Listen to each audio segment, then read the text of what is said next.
हम पिछले हफ्ते देख रहे थे कि एक सामरी स्त्री के जीवन में कैसे चीजों को प्रभु ने किया। देखो सामरी स्त्री के जीवन में जब यीशु आए ना, तब उसके जीवन से पहली बात तो परमेश्वर ने अकेलेपन को निकाल दिया। हमने देखा कि कैसे वो अकेली थी और वो किसी का सहारा ढूंढ रही थी और वो अपने आप को अधूरा मान रही थी। और जब हम अपने आप को अधूरा मानते हैं ना, हम लोगों की तरफ जाते हैं, अपने आप को शेयर करते हैं। हालेलुया। और ऐसे चीजों को अगर हम अंधेपन से करने लगे तो हम अंधेरे में रहते हैं।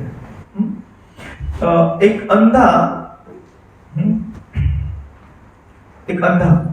जिसकी रोशनी नहीं होती जिसकी आंखों में, उसको इस हॉल में लाया जाए और अगर हैलोजन भी लगाएंगे ना, फिर भी उसके लिए उसका फायदा नहीं। उसकी आंखों की रोशनी नहीं है, उसको कितने भी हैलोजन में आप रखोगे, कितना भी बड़ा बल्ब आप लगाओगे, वो अंधा रहेगा। हालेलुया। तो जैसे हमने देखा कि उसके जीवन से ये सारी चीजों को प्रभु ने निकाल दिया, तो प्रभु ने उसके अंदर ना कुछ डाला कहने से भी अच्छा है कि उसके अंदर पहले से कुछ था, वो प्रभु ने प्रकाश में लाया। देखो हमारे परमेश्वर जो है ना, वो एक्सचेंज करने वाले परमेश्वर है। हम जैसे कहते हैं, हमारे बहन ने जैसे सुबह से हम अगुवाई हो रही है कि प्रभु ने हमारा सारा दर्द ले लिया, हाँ, हमारे सारे दुखों को ले लिया। हमारी जॉब नहीं थी, उस मनोवस्था को उन्होंने ले लिया और हमारी जॉब देके या हमें अच्छी चंगाई देके हमें कुछ दिया, अच्छा वाला दिया। बराबर, कुछ बुरा है वो प्रभु ले लेते हैं और अच्छा देते हैं। तो इस स्त्री के जीवन में भी ना एक अच्छी बात हुई कि हम देखेंगे क्या हुआ उस स्त्री के जीवन में। हम हमारे लिए कोई पढ़ेगा जॉन 4:25, यूहन्ना 4:25 हमारे लिए कोई पढ़ेगा। हिंदी में कोई पढ़ेगा। यूहन्ना 4:25। स्त्री ने उससे कहा, मैं जानती हूँ कि मसीह जो क्रिस्त कहलाता है आने वाला है। जब वह आएगा तो हमें सब बातें बता देगा। आगे। यीशु ने उसे कहा, मैं जो तुझसे बोल रहा हूँ वही। 28 तक पढ़िए। इतने में उसके चेले आ गए और अचंभा करने लगे कि वह स्त्री से बातें कर रहा है, तो भी किसी ने ना पूछा तो क्या चाहता है या किस लिए उससे बातें करता है। तब स्त्री ने अपना घड़ा छोड़कर नगर में चली गई और लोगों से कहने लगी, आओ एक मनुष्य को देखो जिसने सब कुछ जो मैंने किया मुझे बता दिया। कहीं यही तो मसीह नहीं है? Thank you sister. देखो यहाँ पे ना एक बात घटी। उस स्त्री ने कहा कि मुझे पता है मसीह आने वाला है। हम बैकग्राउंड को जानते हैं कि मसीह ने कहा कि जीवन का जल मैं दूंगा। बाद में उस मसीह ने, हमारे यीशु ने कहा उसे कि उसकी जीवन की कुछ घटी हुई बातों को बताया और वो जान गई कि ये भविष्यवक्ता है। देखो, भविष्यवक्ता होना और यानी भविष्य बताने वाला कोई प्रॉफिट होना और मसीह होना अलग है। हमारे मसीह भविष्यवक्ता भी है, यानी वो प्रॉफिट भी है, हाँ, पर वो तब तक सिर्फ ये जानी जब उसके जीवन की कुछ चीजों को उन्होंने बताया, तो उन्होंने बोला कि तू भविष्य बताने वाला है, ये मैं जानती हूँ, पर मुझे और एक बात पता है कि मसीह आने वाला है। ये स्त्री कैसे थी? ये मसीह की प्रतीक्षा कर रही थी। इस जीवन ये स्त्री ने तभी कलीसिया, जब मसीह ने कहा था कि परमेश्वर की आराधना सच्चाई से और पवित्र आत्मा से करनी चाहिए, क्या सामरी लोग इस रीति से कर रहे थे? नहीं कर रहे थे। जाहिर सी बात थी, उनको जो वे था वो पता ही नहीं था, क्योंकि यीशु क्या कहते हैं कि सामरियों को नहीं पता कि परमेश्वर की आराधना कैसे करनी है, हम यहूदियों को पता है। यानी ये स्त्री परमेश्वर की आराधना तब तक नहीं कर रही थी। इसके बावजूद उसने, जैसे यीशु ने कहा कि मैं वही हूं जिसकी प्रतीक्षा तू करती है, और वो तुरंत अपने शहर में चली गई, नगर में चली गई और सारे लोगों को बताने लगी कि यही तो मसीह नहीं है। उस स्त्री के अंदर ना एक इवेंजलिस्ट था। देखिए, ये स्त्री वो स्त्री होगी कलीसिया जो ना शायद लोगों को जाके ना कुछ बातों को बताती होगी। हम अक्सर करते हैं ना, हम शेयर करते हैं, हम क्या करते हैं, हम हमारी कुछ बातों को बताते हैं, सामने वाले से कुछ लेते हैं। देखिए, इस जीवन में ना, इस सृष्टि में हर एक बात में ना एक्सचेंज है।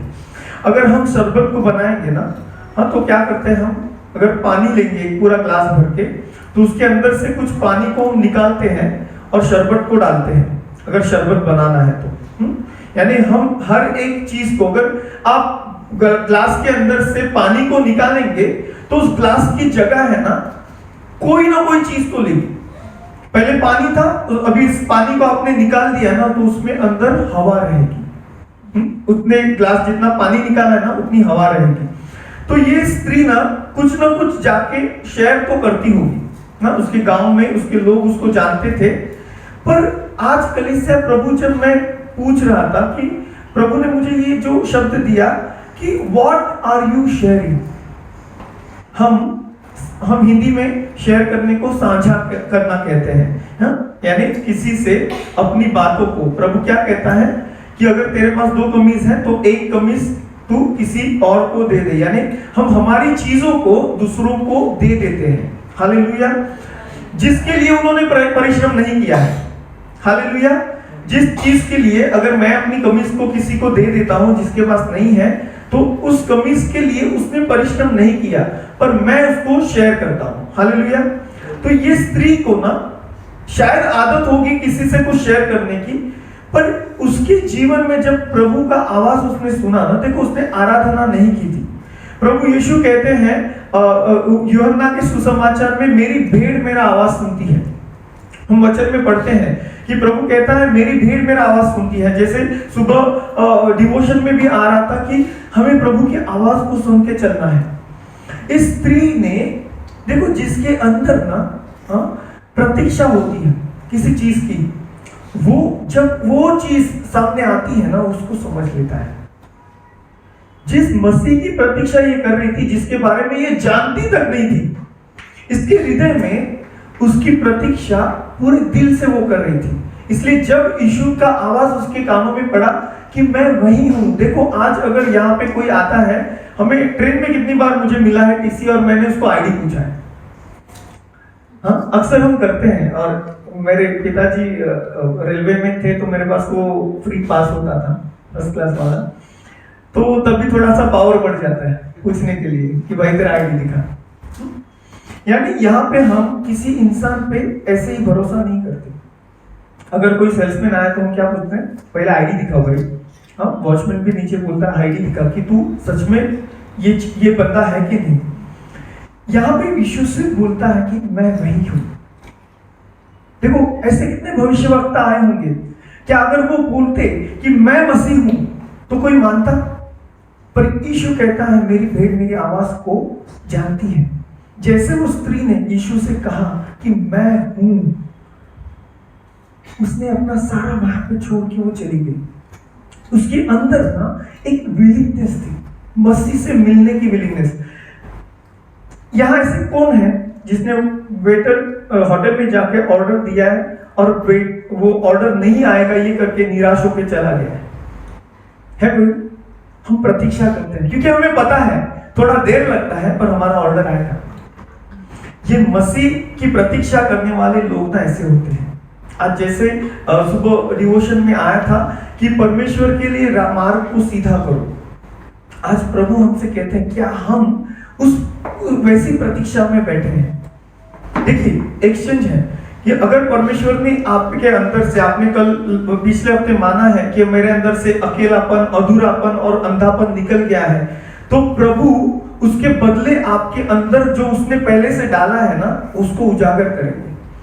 पर अगर हमारा हृदय सच्चा है, हमारे अंदर वो विलिंगनेस है, तो देखो, इस स्त्री के अंदर ना एक विलिंगनेस था, उसकी एक इच्छा थी कि एक दिन वो मसीह से मिलेगी और तब क्या करेगी वो उसको पहले से पता था।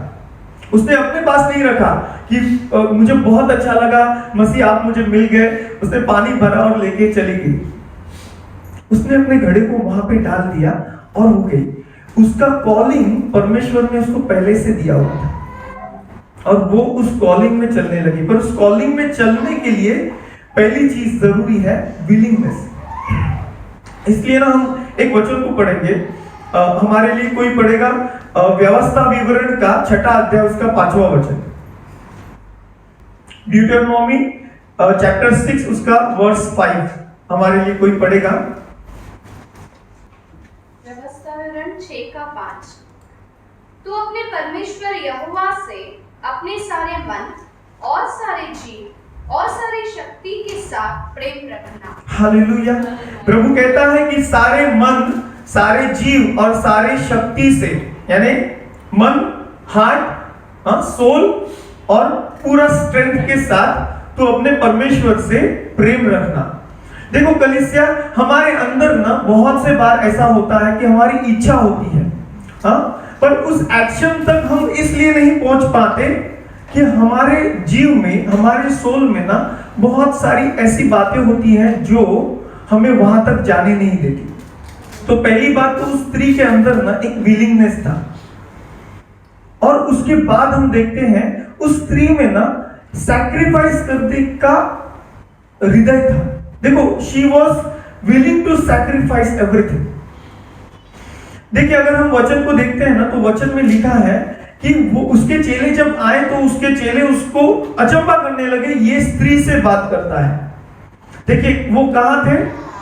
वो ऐसे प्रांत में थे, सामरिया में, जहां कोई यहूदी नहीं जाता था, उनके साथ उठता बैठता नहीं था। और कलीसिया, आज शायद हम नहीं जान पाएंगे, हमारे बीच में से कुछ लोग ऐसे जानते हैं जो पुराने इंडियन सोसाइटी में होता था, शायद कई जगह आज भी होता है। हम छूत अछूत को मानते हैं, जो एक बाहर की दुनिया है ना, छूत अछूत को मानती है। हम मसीह नहीं मानते यीशु के नाम से, पर बाहर की दुनिया ना छूत अछूत को मानती है। यानी मुझे अगर वो अछूत मानते हैं तो मेरे सामने, मेरे आजू बाजू वो बैठेंगे नहीं, मेरे हाथ से कुछ पिएंगे नहीं। जस्ट इमेजिन उन सामरियों के साथ यहूदियों का जो व्यवहार था वो किस प्रकार होता होगा। यानी कहीं ना कहीं ये यीशु के शिष्य तब तक ये जानते थे या ये मानते थे कि ये जो मसीह आया है वो हम इजराइलियों के लिए आया है, हम जो परमेश्वर के चुने हुए हैं उनके लिए आया है। पर प्रभु का वचन कहता है यूहन्ना 3:16 में कि परमेश्वर ने जगत से इतना प्रेम किया।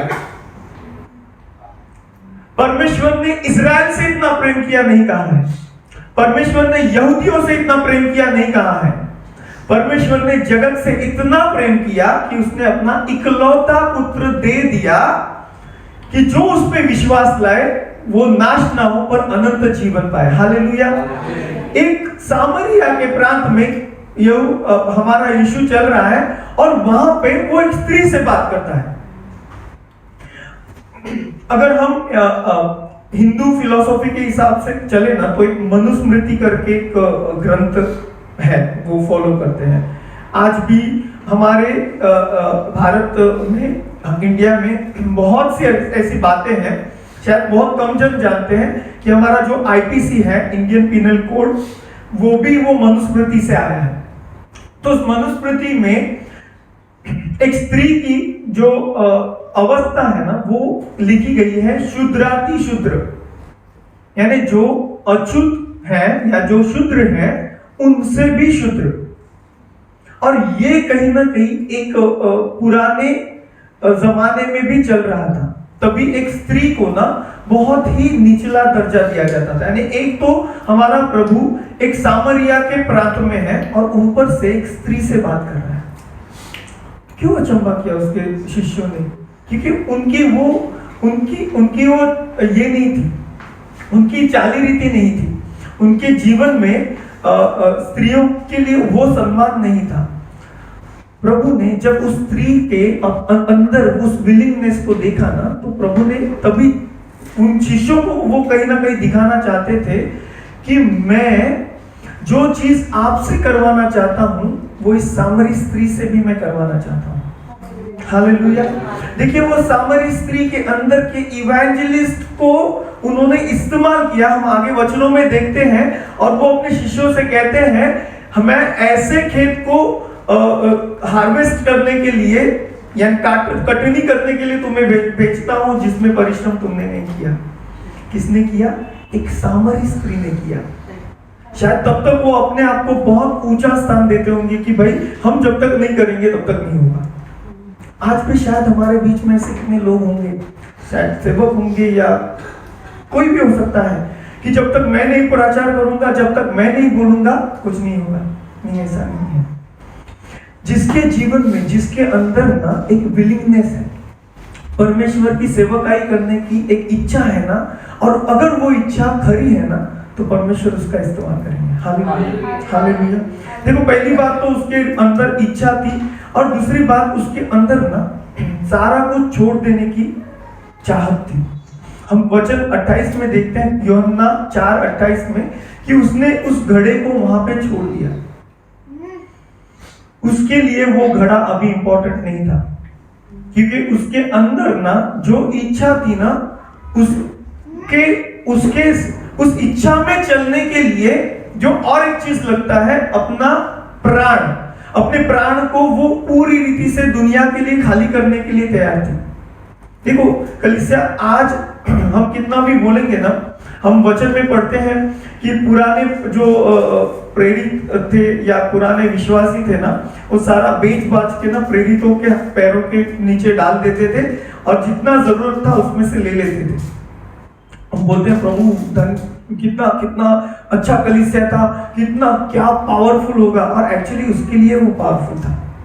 और ये सारा कहने के बाद ना हम फिर से कहीं ना कहीं हमारे भाई बहन के साथ कोई प्रॉपर्टी का झगड़ा है ना, उसमें उलझ जाते हैं। देखिए इच्छा तो है, चर्च के अंदर आए हैं, इच्छा है प्रभु आपके लिए ये करूंगा, वो करना चाहता हूं, वो करना चाहता हूं, और अपने भाई को जमीन का एक छोटा सा टुकड़ा नहीं दे सकता। यानी अपने आप को खाली करने की बात तो बहुत दूर की बात है। देखिए मैं किसी एक इंसान के लिए नहीं बोल रहा हूं, हाँ, पर अगर प्रभु का वचन आपसे बात कर रहा है और अगर प्रभु आपसे कह रहा है कि जस्ट गिव अप, अपने भाई से रिश्ता बनाए रखने के लिए और परमेश्वर के साथ रिश्ता बनाए रखने के लिए, उसके काम के लिए, अगर तुझे उस चीज को छोड़ना है छोड़ दे। प्रभु की आवाज को सुनिएगा। वो तैयार थी कि उसके जीवन में जितना कुछ था ना वो उसको छोड़ दे। अगर हम रूत को देखेंगे, कोई खोलेगा रूत का पहला चैप्टर, उसका 16 और 17 वचन। हम रूत को जानते हैं, रूत के जीवन को हम जानते हैं, रूत के जीवन की खूबसूरती अगर हम देखेंगे, रूत के हृदय में एक जो सैक्रिफाइस की जो भावना थी ना, इस 2 वचन में हम देखते हैं। रूत 1 का 16 और 17। रूत की किताब पहला अध्याय 16 और 17 वचन। रूत बोली, तू मुझसे यह विनती न कर कि मुझे त्याग या छोड़कर लौट जा, क्योंकि जिधर तू जाए उधर मैं भी आऊंगी, जहां तू टिके वहां मैं भी टिकूंगी। तेरे ये लोग मेरे लोग होंगे और तेरा परमेश्वर मेरा परमेश्वर होगा। जहां तू मरेगी वहां मैं भी मरूंगी और वही मुझे मिट्टी दी जाएगी। यदि मृत्यु छोड़ और किसी कारण मैं तुझसे अलग हूँ तो यहोवा मुझसे वैसा ही वरन उससे भी अधिक करे। Hallelujah, thank you sister. देखो कलीसिया, ये ना पुराने टाइम की बातें थी जब ऐसा कहा जाता था। आज हम इस रीति से बात क्यों नहीं करते पता है? क्योंकि आज हम अलग टाइम में चल रहे हैं, हम अनुग्रह के टाइम में चल रहे हैं, और आज का जो न्याय है ना वो बहुत बड़ा है। आज हम किसी को, हम यहोवा से ये नहीं कह सकते यहोवा मेरा न्याय कर।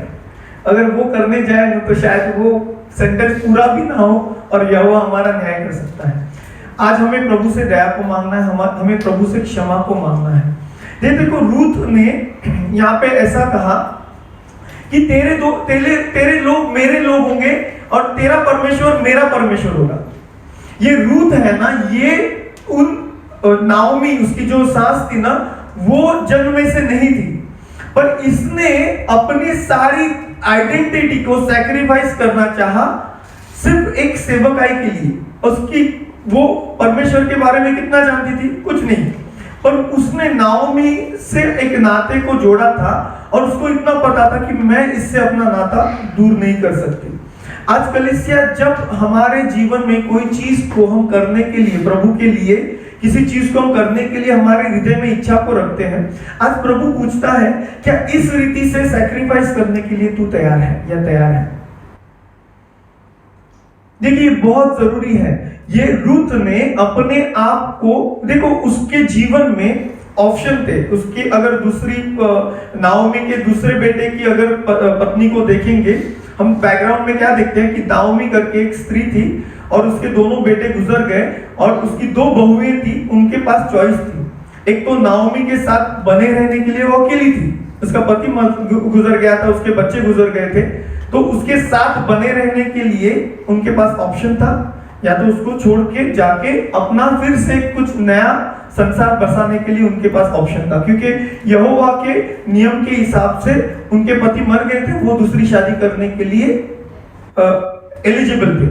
पर ऐसे वक्त में रूथ कहती है कि नहीं, मैं तुझे नहीं छोड़ूंगी। और हम आगे देखते हैं इसी रूथ के साथ जो बोआज, जो परमेश्वर के जन है, उनके साथ होके परमेश्वर अपना यीशु का जो वंशावली है वो आता है। यानी कहीं ना कहीं परमेश्वर आज हमसे कहता है कि सिर्फ हमारे हृदय में किसी इच्छा को होना जरूरी नहीं है, क्या हम हमारे पूरे प्राण को परमेश्वर के लिए खाली करने के लिए तैयार हैं?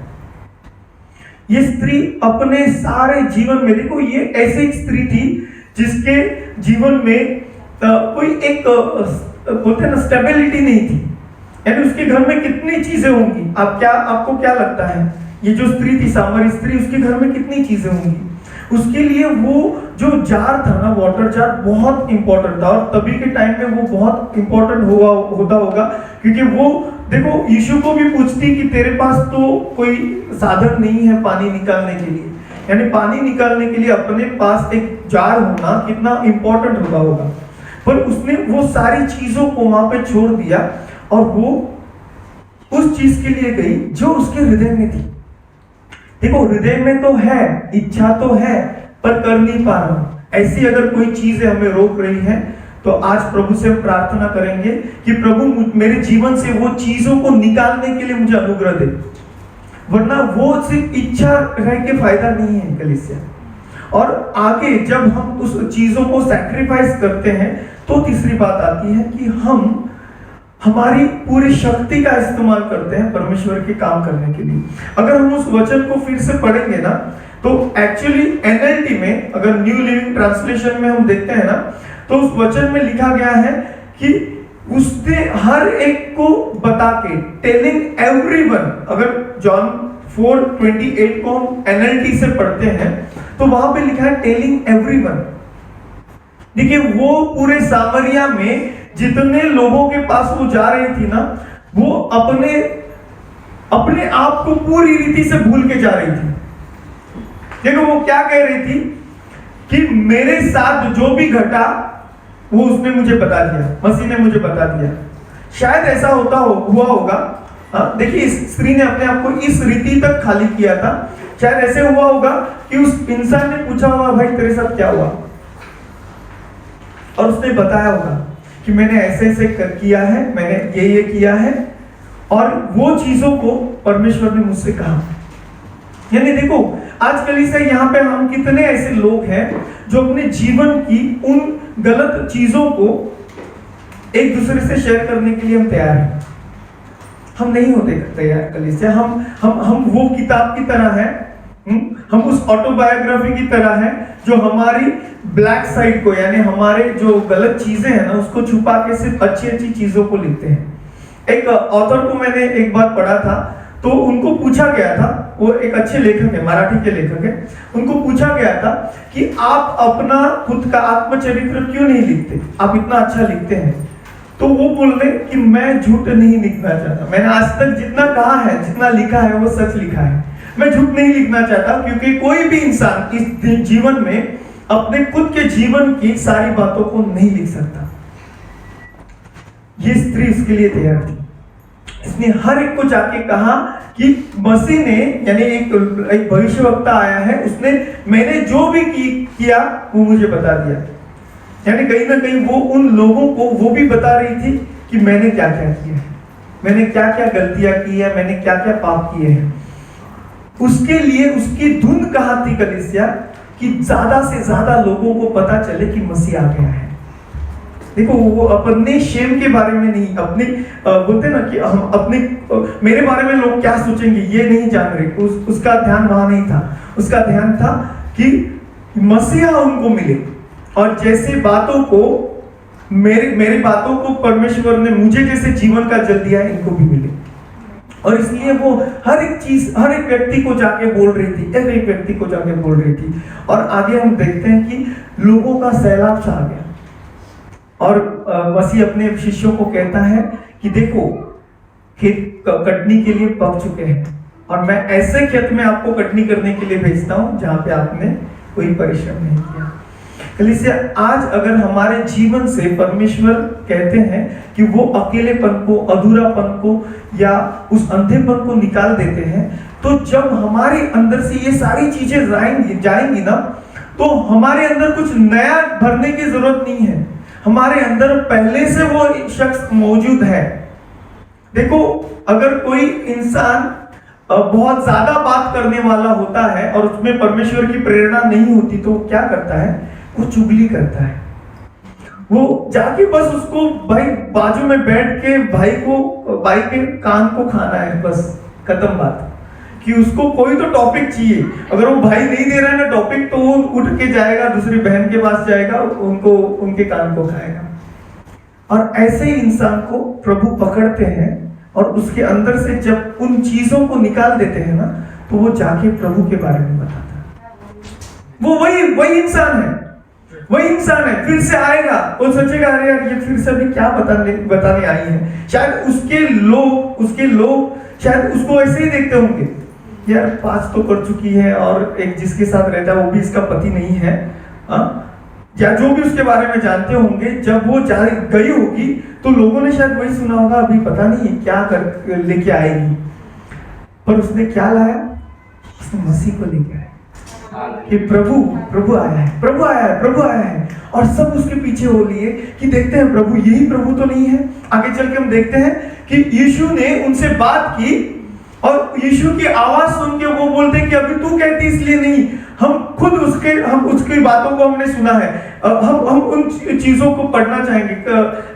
सिस्टर प्लीज आप 28 से आगे पढ़िएगा। यूहन्ना का 4 अध्याय उसके 28 के आगे हम पढ़ेंगे, बहुत इंटरेस्टिंग है हमारे लिए। तब स्त्री अपना घड़ा छोड़कर नगर में चली गई और लोगों से कहने लगी, आओ एक मनुष्य को देखो जिसने सब कुछ जो मैंने किया मुझे बता दिया। कहीं यही तो मसीह नहीं है? अंत में नगर से निकलकर उसके पास आने लगे। उस बीच उसके चेलों ने यीशु से यह विनती की, हे रब्बी कुछ खा ले। परंतु उसने उसे कहा, मेरे पास खाने के लिए ऐसा भोजन है कि जिसे तुम नहीं जानते। तब चेलों ने आपस में कहा, क्या कोई उसके लिए कुछ खाने को लाया है? यीशु ने उससे कहा, मेरा भोजन यह है कि अपने बेचने वाले की इच्छा के अनुसार चलो और उसका काम पूरा करो। क्या तुम नहीं कहते कटनी होने में अब भी 4 महीने पड़े हैं? देखो मैं तुमसे कहता हूँ, अपनी आंखें उठाकर खेतों पर दृष्टि डालो कि वे कटनी के लिए पक चुके हैं। काटने वाला मजदूरी पाता और अनंत जीवन के लिए फल बटोरता है, ताकि बोने वाला और काटने वाला दोनों मिलकर आनंद करें। क्योंकि यहाँ पर यह कहावत ठीक बैठती है, बोने वाले और है और काटने वाले और। मैं तुम्हें वह खेत काटने के लिए भेजा जिसमें तुमने परिश्रम नहीं किया, दूसरों ने परिश्रम किया और तुम उसके परिश्रम के फल में भागी हुए। उस नगर के बहुत से सामरियों ने उस स्त्री के कहने से यीशु पर विश्वास किया, क्योंकि उसने यह गवाही दी थी, उसने सब कुछ जो मैंने किया है मुझे बता दिया। इसलिए जब ये सामरी उसके पास आए तो उससे विनती करने लगे कि हमारे यहाँ रह। अंत वहाँ 2 दिन तक रहा। उसके वचन के कारण और भी बहुत से लोगों ने विश्वास किया। और उस स्त्री ने कहा, अब हम तेरे कहने ही से विश्वास नहीं करते, क्योंकि हमने आपकी सुन लिया और जानते हैं कि यही सचमुच जगत का उद्धार करता है। Thank you sister. देखो कलीसिया, क्या हमने सामरिया में इस एपिसोड में कहीं भी कोई अद्भुत काम होते हुए देखा? देखिए, मैं जब ये पढ़ता हूं ना, मुझे इतना अच्छा लगता है कि ये लोग कहते हैं क्योंकि हमने आप ही सुन लिया। यहां पे वो कहते हैं हमने सुन लिया, हमने देखा नहीं। किसी को चंगा किया, किसी को मुर्दे से उठाया, हमने देखा नहीं, हमने सिर्फ सुन लिया। ये जो भी कहता है ना, हमने सुन लिया और हमने माना कि यही जगत का उद्धार करता है। प्रभु कहता है मेरी भेड़ है, मेरी आवाज को सुनेंगी और मेरे पीछे चलेंगी। देखिए कलीसिया, ये सामरिया के लोग थे ना, सबसे छोड़े हुए, बिछड़े हुए लोग थे और परमेश्वर के लिए इस रीति से रुके हुए थे। सिर्फ यीशु के कहने से उन्होंने विश्वास किया। अगर आज हमारे जीवन में हम अद्भुत कामों के ऊपर अद्भुत काम देखते हुए भी विश्वास नहीं कर पा रहे, तो हमारे लिए सोचने वाली बात है। आज अगर हम में से यहाँ पे हर एक अगर जानता है कि यीशु ने हमारे लिए अद्भुत कामों को किया है, तो सिर्फ उसके सुनने से हम विश्वास करेंगे और उसके वचन पे चलेंगे। आज हमारे लिए कोई, मैं ये नहीं कहता कि हम और ना मांगो, पर इस बात का ध्यान रखते हुए मांगो कि हम जगत के उद्धारकर्ता से मांग रहे हैं। इसलिए नहीं कि प्रभु अगर तू उद्धार करता है तो, प्रभु तू उद्धार करता है इसलिए। हालेलुया। हमारी प्रार्थना इस रीति से हो कि प्रभु तू उद्धार करता है इसलिए मांग रहा हूं। तू उद्धार करता है या तू प्रभु है तो दे, ये गलत मांग है। इस स्त्री के जीवन से हम देखते हैं कलीसिया कि हमारे अंदर ना हर एक को हमारे जीवन पे ना हर एक के लिए एक कॉलिंग है। जिस दिन हमारे अंदर से उस अंधेपन को, उस अकेलेपन को और उस अधूरेपन को प्रभु निकाल देंगे ना, उसी दिन हम उस कॉलिंग में चल पाएंगे। आज भी अगर हमारा महीना कैसा कटेगा इससे हमारी चिंता होती है तो हम उस कॉलिंग में नहीं चल पाएंगे। और मैं अपने खुद के अनुभव से ये बोल रहा हूँ कलीसिया, कभी कभी ऐसे होता है कि आगे 15 दिन होते हैं और हाथ में इतना नहीं होता कि वो कैसे गुजरेगा, पर जब एक मन में विश्वास होता है कि नहीं प्रभु है, प्रभु करेंगे, और पता नहीं कहां से कैसे प्रयोजन को कर देते हैं, और तब हमें चिंता नहीं करनी पड़ती उन चीजों के लिए। हम हमारा ध्यान बटाते हैं उन चीजों के लिए जो जिसकी अगुवाई या जिसका कॉलिंग हमारे जीवन पे है। हालेलुया। तो हम प्रभु से मांगेंगे, प्रभु कि आप हमारी कॉलिंग को उजागर करो। देखो कलीसिया कि आज हमारे जीवन में अगर हम पूरा 1 महीना चला गया और एक इंसान को भी प्रभु के बारे में हमने नहीं बोला है, यानी सुवार्ता नहीं दी है, तो हम किस रीति के मसीह हैं? आज प्रभु एक ऐसे स्त्री के बारे में बता रही है जो शायद क्या पता था उसका कितना पढ़ी लिखी थी वो नहीं हम जानते, क्योंकि उसके स्टेटस से, वो टाइम के स्त्री के स्टेटस से पता चलता है कि शायद वो इतनी पढ़ी लिखी भी ना हो, और ऐसे जहां से थी जिसको पूरी रीति से छोड़ा हुआ था। यानी हम अगर एक शब्द में बोले तो होपलेस। और वो आज एक स्त्री ऐसी बनी कि जो एक इवेंजलिस्ट थी, सारे सामरिया का उद्धार उसके जरिए हुआ, और जिसका नाम हम नहीं जानते। आज बड़े बड़े सेवक जन का हम नाम जानते हैं, छोटे से पास्टर का भी नाम जानते हैं, पर एक ऐसे इवेंजलिस्ट का हम नाम नहीं जानते बाइबल से, जिसने एक प्रांत को मसीह का सुवार्ता दिया था। हालेलुया। हम प्रभु से मांगेंगे, प्रभु हमारे अंदर से हर एक वो चीज को जो हमारे और आपके बीच में आती है, हमारे हृदय की उस चीज को, उस गंदगी को आप निकाल दे। और अगर हमारे अंदर वो विलिंगनेस है तो कलीसिया जो सोल में, हमारे सोल में जो चीजें हैं जो हमारे अंदर हमें रोक रही है, हमारी विलिंगनेस से, हमारी जो इच्छा है उसको पूरा करने से हमें रोक रही है, हम उसको छोड़ने के लिए तैयार हो जाए। और जब ऐसा करेंगे तभी हम हमारी पूरी शक्ति का इस्तेमाल कर पाएंगे प्रभु के कार्यों के लिए।